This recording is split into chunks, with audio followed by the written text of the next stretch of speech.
এ আবু বকর, তুমি তো জানো আমার মা নাই বাবা নাই, দুনিয়াতে আমার মা নাই, আমি বড় ইয়াতীম, দুনিয়াতে আমার বাবা নাই, আমি বড় ইয়াতীম অসহায় রে আবু বকর। কিন্তু আজকে তোমাকে দেওয়ার মতো আমার সাথে কিছুই নাই। হে আবু বকর, তোমাকে আমার আল্লাহ ডাইরেক্ট আমার সাথে জান্নাত দিয়া দিবে। সুবহানাল্লাহ। এই কথা বলার পর নবী আমার হযরতে আবু বকর সিদ্দিককে নিয়ে রওনা আরম্ভ করলেন সামনের দিকে। আবু বকর যখন সামনে সামনে হাঁটে, হযরতে আবু বকরের মনের মধ্যে কি যেন একটা পেরেশানির ছাপ দেখতে পায়। হযরতে আবু বকর একবার ডানে যায়, আরেকবার বামে যায়, ডানে যায়, বামে যায়, সামনে যায়, পিছন দিকে যায়। নবী এই দৃশ্য দেখার পর নবী আমার বলে, আবু বকর এমন কেন করো? তুমি একবার ডানে যাও, একবার বামে যাও, একবার সামনে যাও, আরেকবার তুমি পিছনে যাও, এমন কেন করো রে আবু বকর? আবু বকর জানায় দেয়, ওগো আল্লাহর পয়গম্বর, আমি যখন ডানে থাকি আমার কেমন যেন মনে হয় বাম দিক থেকে দুশমন আপনি নবীর গায়ে আক্রমণ করবে, দৌড়াইয়া আবার বামে যাই। আমি যখন বামে থাকি মনে হয় ডান দিক থেকে দুশমন আক্রমণ করবে, আবার ডানে যাই। যখন আমি ডানে থাকি মনে হয় সামন দিকে দুশমন দাঁড়ায় আছে আপনাকে আক্রমণ করার জন্য, তখন আবার সামন দিকে চইলা যায়। সামনে যখন থাকি মনে হয় পিছনে দুশমন আছে, দৌড়াইয়া পিছনে যাই, মনে হয় আক্রমণ করবে। ইয়া রাসূলুল্লাহ, ওগো আল্লাহর পয়গম্বর, আমি আবু বকর জীবিত থাকা অবস্থায় আপনাকে যদি দুশমন আক্রমণ করি, আমি আবু বকর বেঁচে থেকে আর কোনো লাভ নাই গো নবী আমার। আবু বকরকে নিয়ে নবী সামন দিকে হাঁটতেছে, মক্কা থেকে মদিনার দিকে হিজরত করতেছে, হাঁটতেছে মরুভূমির পথ যাইতে যাইতে নবী আমার ওই গারে সুরের মধ্যে যখন যায়, ওইখানে যাওয়ার পর এত উঁচু পাহাড়, ওই উঁচু পাহাড় থেকে যদি নিচের দিকে তাকানো হয়, নিচে যদি কোনো মানুষ থাকে, ওই মানুষকে আর মানুষের আকৃতিতে দেখা যায় না, ওই মানুষকে এত পরিমাণ ছোট দেখা যায়, মনে হয় যেন একটা কবুতরের বাচ্চা দাঁড়ায় আছে, কবুতরের বাচ্চার মতো দেখা যায়, এত উপর থেকে এত উঁচু ওই পাহাড়টা। আবু বকর নবীকে বলে, পয়গম্বর এত উঁচু পাহাড় আপনি উঠতে পারবেন না, ইয়া রাসূলুল্লাহ আপনি আমার কাঁধের মধ্যে উঠেন, আমার কাঁধের মধ্যে উঠেন, আমি আপনাকে কাঁধে কাঁধে করে করে ওই পাহাড়ের চূড়ায় নিয়ে যাব। হযরতে আবু বকর পয়গম্বরকে কাঁধের মধ্যে লইয়া ওই পাহাড়ের উঠলেন। ওই পাহাড়ে ওঠার পর ওই পাহাড়ের চূড়ায় যখন নামলেন, পাহাড়ের মধ্যে একটা গর্ত ছিল, ওই গর্তের মধ্যে আবু বকর ঢুকলেন। আবু বকর বলে, পয়গম্বর আপনি একটু অপেক্ষা করেন, এই গর্তটা আমি পরীক্ষা করে দেখি, গর্তের মধ্যে ভয়ঙ্কর কোনো প্রাণী আছে কি নাই, আমি আবু বকর একটু পরীক্ষা করে আসি। হযরতে আবু বকর ওই গর্তের মধ্যে ঢুকার পর গর্তের মধ্যে ছোট ছোট অনেকগুলা ছিদ্র ছিল, আবু বকর চাদর দিয়া ছিদ্রগুলাকে ভরাট করে দেয়। একটা মাত্র গর্ত বাকি ভরাট করতে পারে নাই। আবু বকর নিজে ওই গর্তের মধ্যে বসার পর নিজের পা দিয়া ওই গর্তটাকে ভরাট কইরা রাখছে। নবী আমার গর্তের মধ্যে নামবে। আবু বকর বলে, পয়গম্বর আপনি আসেন, এবার আপনার জন্য বিছানা তৈয়ার। হযরতে আবু বকর নিজের কুলকে দিয়া আল্লাহর রাসূলের জন্য বালিশ বানাই দিয়েছে। আবু বকর বলে, পয়গম্বর আপনি একটু বিশ্রাম করেন, আপনি একটু রেস্ট করেন। ওগো আল্লাহর নবী বিশ্রাম করতেছে। কিছুক্ষণ পর হযরতে আবু বকর সিদ্দিক রাদিয়াল্লাহু তাআলা আনহু এর পায়ের মধ্যে কে যেন বারবার টোকা দেয়। আবু বকর পা মুবারক পাটা সরায় না। হযরতে আবু বকর পাটা একটু বিন্দু পরিমাণ নড়ায় না, চড়ায় না, একটু সরায়ও না। অনেকক্ষণ যাবত যখন চেষ্টা করতেছে, হযরতে আবু বকর যখন তার পা মুবারক সরায় না, যখন আবু বকরের বরকতি পাটার সরায় না, আবু বকর কিছুক্ষণ পর কান্না আরম্ভ কইরা দিছে। আবু বকরের কোলের মধ্যে রাসূলের চেহারা, হযরতে আবু বকর কান্না আরম্ভ করছে। আবু বকরের চোখ থেকে ঝরঝর করে পানি পড়তেছে। আল্লাহর নবীর চেহারার মধ্যে আবু বকরের চোখের পানি। আল্লাহর নবীর ঘুম ভেঙে যায়। লিমাযা তাবকি ইয়া আবু বকর, এরে আবু বকর তুমি কেন কাঁদো?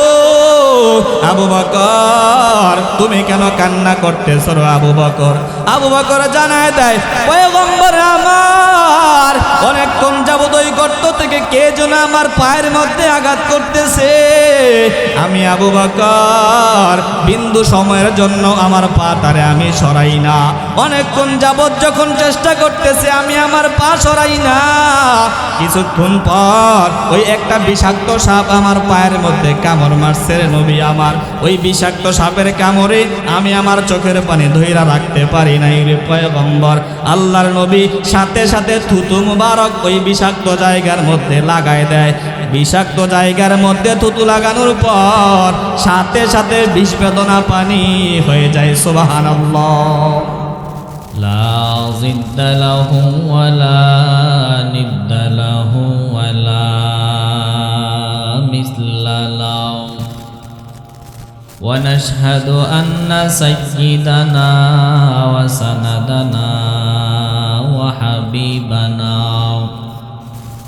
ওয়া হাবিবা রাব্বিনা ওয়া তাবিবানা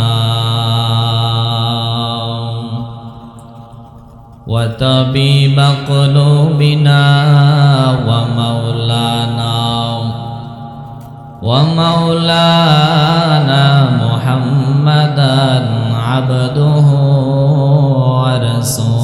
ورسوله صلى الله تعالى عليه وعلى آله وأصحابه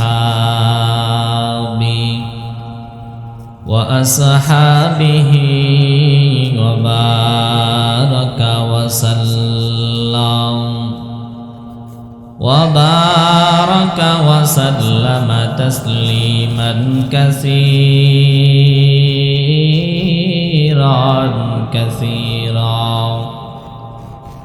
الذي أرسله الله تعالى بالحق بشيرا ونذيرا وداعيا إلى الله بإذنه وسراجا منيرا أما بعد فأعوذ بالله من الشيطان الرجيم بسم الله الرحمن الرحيم لقد كان لكم في رسول الله أسوة حسنة وقال صاحب القرآن صلى الله عليه وآله وسلم لا طاعة لمخلوق في معصية الخالق أو كما قال عليه الصلاة والسلام صدق الله مولانا العظيم وصدق رسوله النبي الأمي الكريم ونحن على ذلك لمن الشاهدين والشاكرين والذاكرين والحمد لله رب العالمين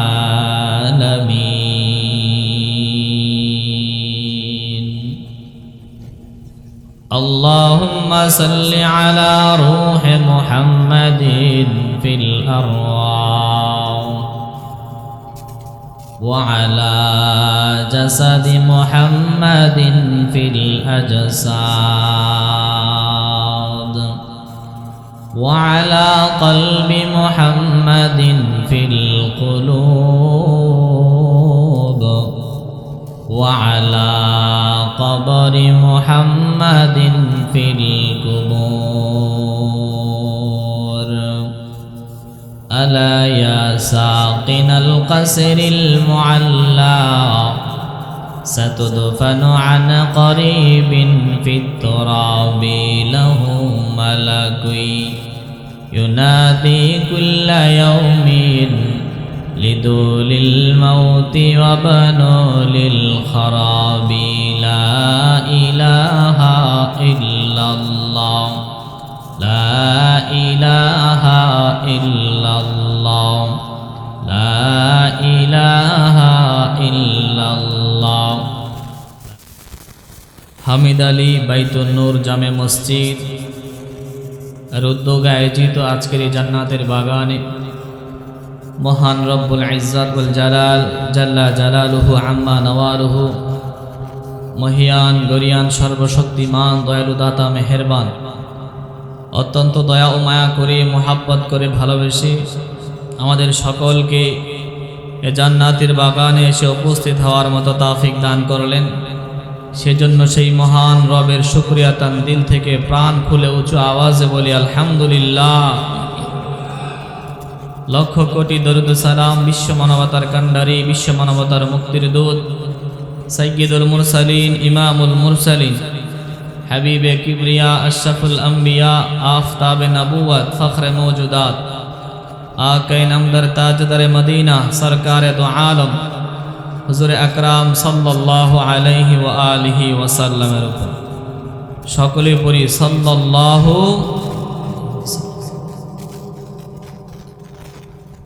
জিকির আজকারের মধ্যে লাভ আছে না নাই? দেখেন আজকের এই জায়গাটা, আজকের আগে কি ছিল? সাধারণ হয়তো একটা মাঠ ছিল, ঠিক কিনা?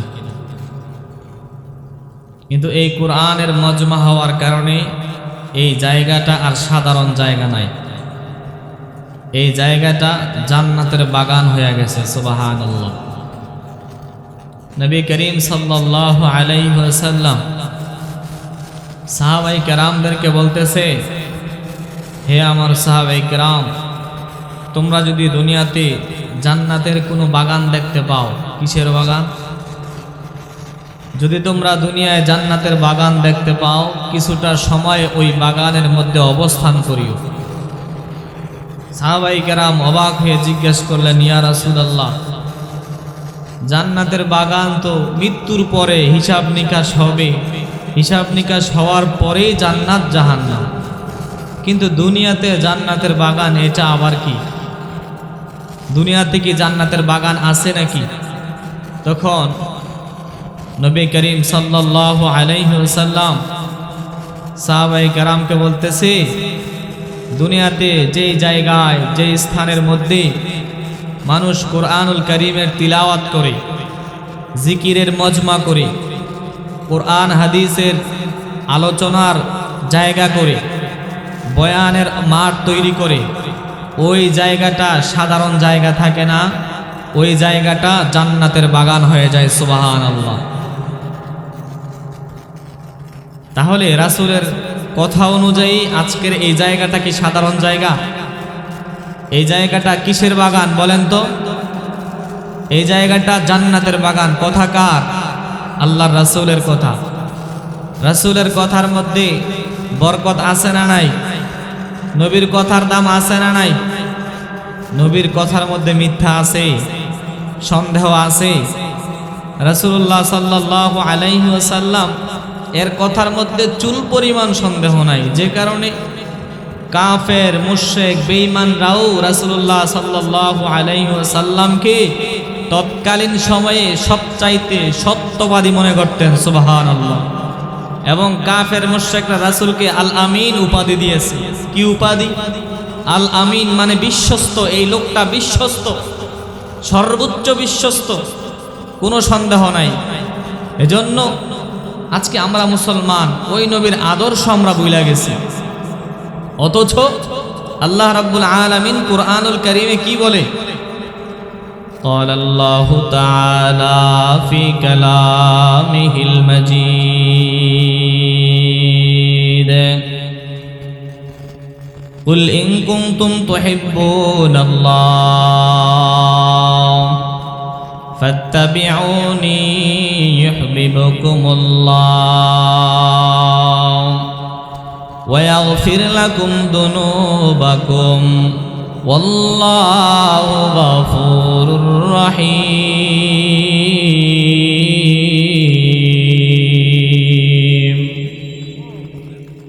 আল্লাহ রাব্বুল আলামিন জানায় দেয়, কুল ইন কুনতুম তুহিব্বুনাল্লাহ, হে পয়গম্বর আমার, আপনি আপনার উম্মতদেরকে জানায় দেন, কুল ইন কুনতুম তুহিব্বুনাল্লাহ,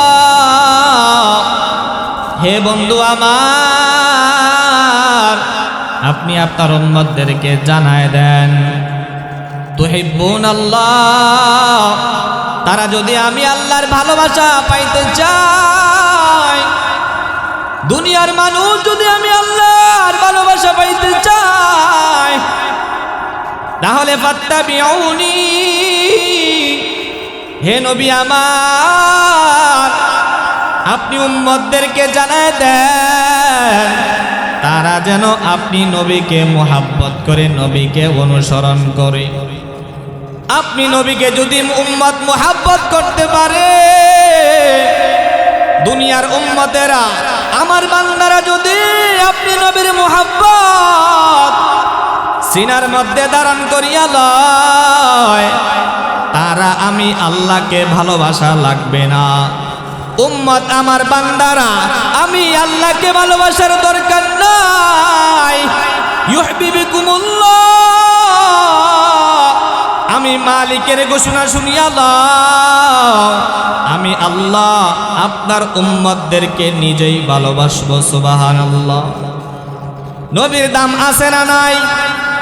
কেমন মুহাব্বত আমার আল্লাহ মুহাব্বত করে, তার বন্ধুকে কেমন মুহাব্বত করে আমার আল্লাহ জানায় দেয়, পয়গম্বর আমার, আপনি আপনার দুনিয়ার উম্মতদেরকে জানায় দেন, কিয়ামত পর্যন্ত যত উম্মত আসবে, তারা যদি আমি মালিকের ভালোবাসা পাইতে চায়, তারা যদি আমি মালিকের মুহাব্বত অর্জন করতে চায়, তাহলে উম্মত যেন আপনি নবীকে মুহাব্বত করে, অনুসরণ করে, আনুগত্য করে। আপনি নবীকে যদি উম্মত মুহাব্বত করে, আমি মালিকের ঘোষণা, ইউহিব্বুকুমুল্লাহ, আমি আল্লাহ উম্মতকে ভালোবাসবো। শুধু আমি আল্লাহ তাদেরকে ভালোবাসবো না, ওয়াগফির লাকুম যুনুবাকুম, আমি আমার বান্দাদের জিন্দেগির গুনাহ খাতা মাফ করে দিব। সুবহানাল্লাহ। আমার আল্লাহ আয়াতের শেষ অংশে জানায় দেয়, আমি আল্লাহ গফফার, আমি আল্লাহর মতো দয়ালু আর কেউ নাই, আমি আল্লাহর মতো দয়ার মাওলা আর কেউ নাই, আমি আল্লাহর মতো এত বান্দাদেরকে এত মোহাব্বত করনে ওলা কেউ নাই, কেউ নাই। এজন্য আমার বান্দারা যদি জিন্দেগির গুনাহ মাফ করাইতে চায়, এক নম্বরে নবীর মোহাব্বত করতে হবে। নিজের জিন্দেগির চাইতে বেশি পরিমাণ কাকে ভালোবাসতে হবে? চিল্লায় বলুন কাকে? আল্লাহর নবীকে। আল্লাহর নবীর মোহাব্বত নিজের জিন্দেগির চাইতে বেশি যদি অন্তরে ঢুকাও, আমার আল্লাহ জানায় দেয়, রে গোলাম, আমি আল্লাহ তোমাকে ভালোবাসবো, ভালোবাসবো, শুধু ভালোবাসবো না, তোমার জিন্দেগির যত গুনাহ আছে আমি আল্লাহ মুহূর্তের মধ্যে মাফ করিয়া দিব। আল্লাহর নবীর সাহাবী হাদিসের মধ্যে জানায় দেয়, নবী আমার বলে, উম্মত, তোমরা যদি আমি নবীকে তোমাদের সন্তানাদির চাইতে তোমাদের মা বাবার চাইতে দুনিয়ার মধ্যে যারা আছে মিওয়ালিদিহি ওয়া ওয়ালাদিহি ওয়ান নাসি আজমাইন, দুনিয়ার মধ্যে তোমার সন্তান, তোমার মা বাবা, দুনিয়ার মধ্যে যারাই আছে তাদের সবচাইতে বেশি যদি আমি নবীকে মোহাব্বত না করো, লা ইউমিনু আহাদুকুম, কেউ পরিপূর্ণ ইমানদার হতে পারবা না। আপনি যদি বলেন পয়গম্বর, ওগো হুজুর আমার, আমি আমার নবীকে অনেক মোহাব্বত করি, কিন্তু আমার সন্তানের চেয়ে বেশি মোহাব্বত করতে পারি না, আপনি শুইনা লন, আপনি রাসূলের ভাষ্য অনুযায়ী পরিপূর্ণ ইমানদার হতে পারেন নাই। আপনি যদি বলেন পয়গম্বরকে মোহাব্বত করি, কিন্তু আমার মা বাবার চাইতে বেশি মোহাব্বত করতে পারি না, তাহলেও আপনি পরিপূর্ণ ইমানদার হইতে পারবেন না। যদি বলেন আমি আমার নবীকে মোহাব্বত করি, দুনিয়ার মধ্যে যারা আছে সবার চেয়ে বেশি, কিন্তু আমার নাতিদের থেকে বেশি মোহাব্বত নবীকে করতে পারি না। যদি বলেন হুজুর আমি আমার নবীকে মোহাব্বত করি, কিন্তু আমার বিবির চাইতে বেশি মোহাব্বত করি না, নবী আমার জানায় দেয় উম্মত, দুনিয়ার মধ্যে মা বাবা ছেলে সন্তান বিবি বাচ্চা যারাই আছে তাদের চাইতে যদি অধিক পরিমাণে মোহাব্বত নবীকে না করো, নবী আমার জানায় দেয় উম্মত, ততক্ষণ পর্যন্ত পরিপূর্ণ মুসলমান তুমি হইতে পারো নাই। হযরত ওমর এই কথা শোনার পর ওমর জানায় দেয়, আমি এই কথা শোনার আগে নবীকে মোহাব্বত ওই পরিমাণ করতে পারি নাই, কিন্তু এই হাদিসটা শুনে আমার জীবনের চাইতে বিবি বাচ্চারা চাইতে সব কিছুর চাইতে অধিক পরিমাণে মোহাব্বত করি। এই কথা শোনার পর নবী আমার জানায় দেয়, হে উমর, এখন থেকে তুমি পরিপূর্ণ ইমানদার হয়ে গেছো। সুবহানাল্লাহ। নবীর মোহাব্বতের দরকার আছে না নাই? সপ্তাহে কয় দিন? সপ্তাহে 3 দিন না শুক্রবার দিন? সারা মাস সারা বছর, ঠিক কিনা? নবীর মোহাব্বত সাহাবায়ে কেরামের মধ্যে কি পরিমাণ! সিদ্দিক আকবরের দিকে যদি আমরা তাকাই, হযরতে আবু বকর সিদ্দিক রাদিয়াল্লাহু তাআলা আনহু নবীর কি পরিমাণে আশিক, আবু বকরের মধ্যে নবীর কি পরিমাণ প্রেম। হযরতে আবু বকরকে পয়গম্বর জানায় দেয়, আবু বকর আমি হিজরত করব, মক্কা থেকে মদিনায় হিজরত করব, ওই হিজরতের সময় তুমি আবু বকর হইবা আমার হিজরতের সফর সঙ্গী। এই কথা যখন আবু বকরের কানে কানে পয়গম্বর জানায় দেয়, হযরতে আবু বকর দিন কি দিন রাত কি রাত অপেক্ষার পর অপেক্ষা করতে থাকে, কখন আসবে পয়গম্বর মুহাম্মদুর রাসূলুল্লাহ সাল্লাল্লাহু আলাইহি ওয়াসাল্লাম যখন আল্লাহর হুকুমে হিজরতের জন্য রওনা করবে। আল্লাহর পয়গম্বর হযরতে আবু বকরের বাড়ির সামনে আইসা দরজার মধ্যে একটু কড়া নাড়লেন, বলে আবু বকর তুমি কি সজাগ আসনি? হযরতে আবু বকর সাথে সাথে বলে লাব্বাইকা ওয়া সাদাইকা ইয়া রাসূলুল্লাহ। ওগো আল্লাহর পয়গম্বর আমি তো সামনে হাজির। আল্লাহর নবী বলে আবু বকর তুমি কি ঘুমাও নাই রে আবু বকর? হে আবু বকর ডাক দেওয়ার সাথে সাথে তুমি দরজা খুইলা ফেললা। আবু বকর তুমি কি ঘুমাও নাই? হে আবু বকর এত তাড়াতাড়ি দরজা তুমি কিভাবে খুললা? আবু বকর জানায় দেয়, পয়গম্বর আমার ওই যে 6 মাস আগে আপনি আমাকে বলেছেন হিজরতের সফর সঙ্গে আমি আবু বকর, ওই দিন থেকে আমি আবু বকর ঘুমাই না। ইয়া রাসূলুল্লাহ দিনের বেলায় যত ব্যস্ত থাকি না কেন গো নবী আমার, দিনের বেলায় আমার যত কাজ থাকে, আল্লাহর কসম আল্লাহর কসম ওগো আল্লাহর পয়গম্বর আমি আবু বকর একটা দিনের জন্য রাতের বেলা ঘুমাই না। আবু বকর বলে পয়গম্বর, আমি আবু বকর যদি রাতের বেলা ঘুমাই, আপনি নবী যদি আইসা দরজার সামনে দাঁড়ায় আমি আবু বকর বইলা ডাকেন, আমি যদি ডাকে সাড়া না দেই তাহলে নবীর সামনে বেয়াদবি হয়ে যাবে, আমি মানতে পারি না, পারবো না। এই জন্য পয়গম্বর আমার দিনের বেলা যত কাজ কাম থাকে আমার, কিন্তু রাতের বেলা একটা সেকেন্ডের জন্য আমি ঘুমাই না।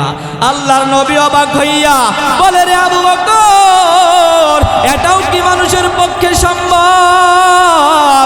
আবু বকর জানায় দেয়, পয়গম্বর, আমি একাই শুধু ঘুমাই না, বিষয়টা না।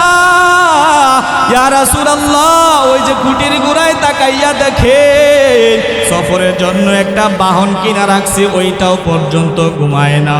দাঁড়ায় অপেক্ষা করি কখন আসবে রহমাতুল লিল আলামিন, আমি সফর করব নবীকে নিয়া। ইয়া রাসূলুল্লাহ, আমার ছোট মেয়ে আসমাও কোনোদিন ঘুমায় না। কেন ঘুমায় না গো নবী আমার? প্রতিদিন নাস্তা বানাইয়া হাজির।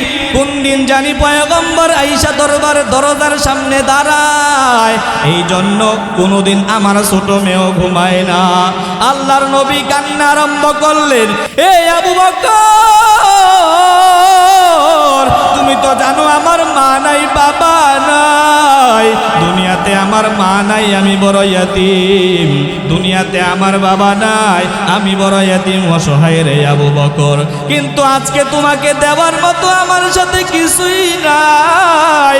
হে আবু বকর, তোমাকে আমার আল্লাহ ডাইরেক্ট আমার সাথে জান্নাত দিয়া দিবে, সুবহানাল্লাহ। এই কথা বলার পর নবী আমার হযরতে আবু বকর সিদ্দিককে নিয়ে রওনা আরম্ভ করলেন সামনের দিকে। আবু বকর যখন সামনে হাঁটে, হযরতে আবু বকরের মনের মধ্যে কি যেন একটা পেরেশানির ছাপ দেখতে পায়। হযরতে আবু বকর একবার ডানে যায়, আরেকবার বামে যায়, ডানে যায়, বামে যায়, সামনে যায়, পিছন দিকে যায়। নবী এই দৃশ্য দেখার পর নবী আমার বলে, আবু বকর, এমন কেন করো? তুমি একবার ডানে যাও, একবার বামে যাও, একবার সামনে যাও, আর একবার তুমি পিছনে যাও, এমন কেন করো রে আবু বকর? আবু বকর জানায় দেয়, ওগো আল্লাহর পয়গম্বর, আমি যখন ডানে থাকি আমার কেমন যেন মনে হয় বাম দিক থেকে দুশমন আপনি নবীর গায়ে আক্রমণ করবে, দৌড়াইয়া আবার বামে যাই। আমি যখন বামে থাকি মনে হয় ডান দিক থেকে দুশমন আক্রমণ করবে, আবার ডানে যাই। যখন আমি ডানে থাকি মনে হয় সামন দিকে দুশমন দাঁড়ায় আছে আপনাকে আক্রমণ করার জন্য, তখন আবার সামন দিকে চইলা যায়। সামনে যখন থাকি মনে হয় পিছনে দুশমন আছে, দৌড়াইয়া পিছনে যাই, মনে হয় আক্রমণ করবে। ইয়া রাসূলুল্লাহ, ওগো আল্লাহর পয়গম্বর, আমি আবু বকর জীবিত থাকা অবস্থায় আপনাকে যদি দুশমন আক্রমণ করি, আমি আবু বকর বেঁচে থেকে আর কোনো লাভ নাই গো নবী আমার। আবু বকরকে নিয়ে নবী সামন দিকে হাঁটতেছে, মক্কা থেকে মদিনার দিকে হিজরত করতেছে, হাঁটতেছে মরুভূমির পথ যাইতে নবী আমার ওই গারে সুরের মধ্যে যখন যায়, ওইখানে যাওয়ার পর এত উঁচু পাহাড়, ওই উঁচু পাহাড় থেকে যদি নিচের দিকে তাকানো হয়, নিচে যদি কোনো মানুষ থাকে, ওই মানুষকে আর মানুষের আকৃতিতে দেখা যায় না। ওই মানুষকে এত পরিমাণ ছোট দেখা যায়, মনে হয় যেন একটা কবুতরের বাচ্চা দাঁড়ায় আছে, কবুতরের বাচ্চার মতো দেখা যায়, এত উপর থেকে এত উঁচু ওই পাহাড়টা। আবু বকর নবীকে বলে, পয়গম্বর, এত উঁচু পাহাড় আপনি উঠতে পারবেন না। ইয়া রাসূলুল্লাহ, আপনি আমার কাঁধের মধ্যে উঠেন, আমি আপনাকে কাঁধে করে ওই পাহাড়ের চূড়ায় নিয়ে যাব। হযরতে আবু বকর পয়গম্বরকে কাঁধের মধ্যে লইয়া ওই পাহাড়ের উঠলেন। ওই পাহাড়ে ওঠার পর ওই পাহাড়ের চূড়ায় যখন নামলেন, পাহাড়ের মধ্যে একটা গর্ত ছিল, ওই গর্তের মধ্যে আবু বকর ঢুকলেন।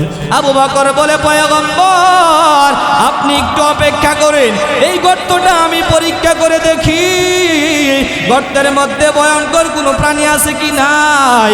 আমি আবু বকর একটু পরীক্ষা করে আসি। হযরতে আবু বকর ওই গর্তের মধ্যে ঢোকার পর গর্তের মধ্যে ছোট ছোট অনেকগুলা ছিদ্র ছিল। আবু বকর চাদর দিয়া ছিদ্রগুলাকে ভরাট করে দেয়, ভরাট করে দেয়। একটা মাত্র গর্ত বাকি ভরাট করতে পারে নাই। আবু বকর নিজে ওই গর্তের মধ্যে বসার পর নিজের পা দিয়া ওই গর্তটাকে ভরাট কইরা রাখছে। নবী আমার গর্তের মধ্যে নামবে। আবু বকর বলে, পয়গম্বর আপনি আসেন, এবার আপনার জন্য বিছানা তৈয়ার। হযরতে আবু বকর নিজের কুলকে দিয়া আল্লাহর রাসূলের জন্য বালিশ বানায় দিয়েছে। আবু বকর বলে, পয়গম্বর আপনি একটু বিশ্রাম করেন, আপনি একটু রেস্ট করেন।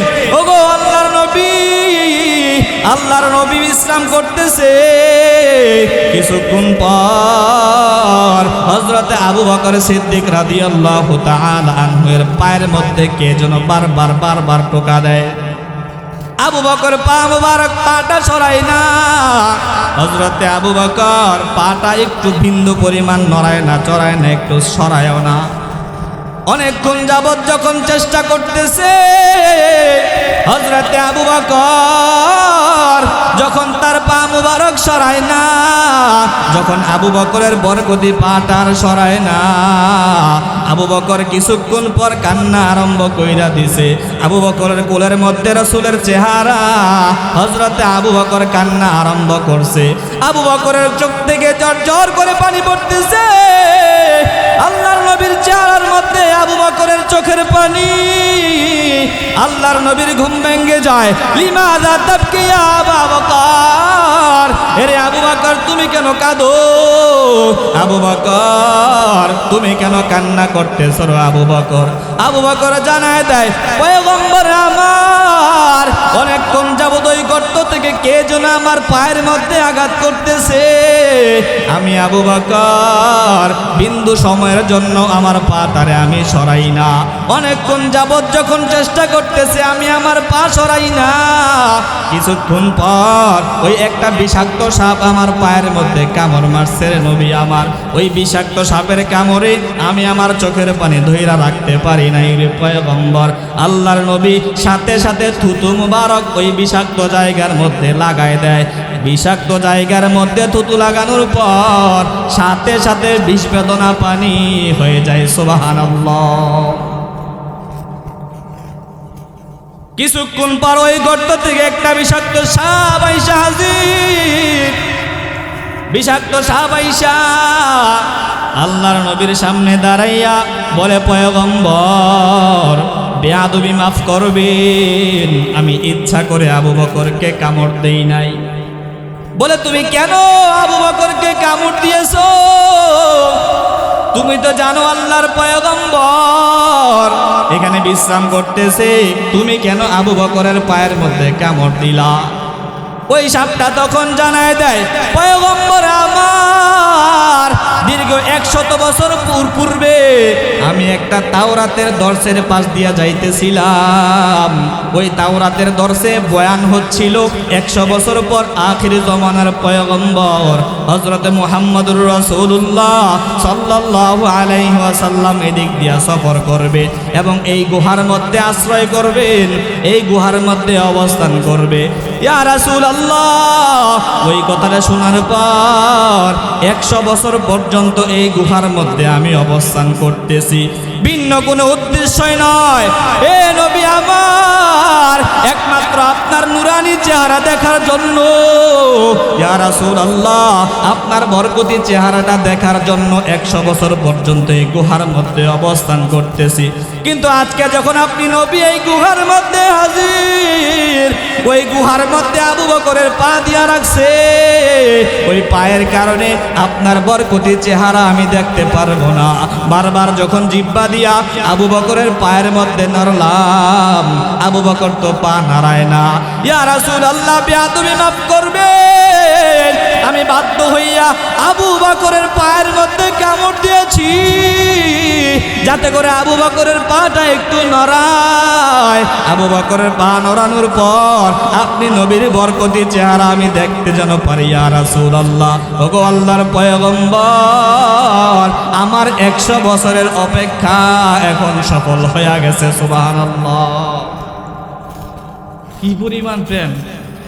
এ নীলক্ষীর মুসলমান, সাপের মধ্যে রসুলের প্রেম ছিল। আল্লাহু আকবার। সাপ চিনলো, মাছ চিনলো, গাছ চিনলো, জঙ্গলার হরিণ চিনলো, পশু পাখি সব চিনলো নবীকে। আজকে উম্মত হয়ে নীলক্ষীর মুসলমান নবীকে চিনলো না। নবী চিনার দরকার আছে না নাই? নবী চিনার দরকার আছে না নাই? নবী ছাড়া উপায় আছে? আসেনি উপায়? নবী ছাড়া নিবনি কেউ জান্নাত?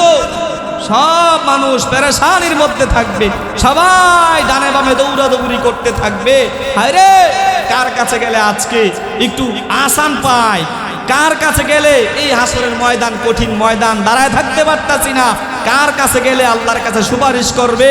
আল্লাহর কাছে সুপারিশ করলে আল্লাহ বিচার করবে, এরপরে জান্নাত জাহান্নাত যাই হবার হোক, কার কাছে গেলে পাবো? সবাই একে একে সব নবীর কাছে যাবে, কারো সাহস হবে না।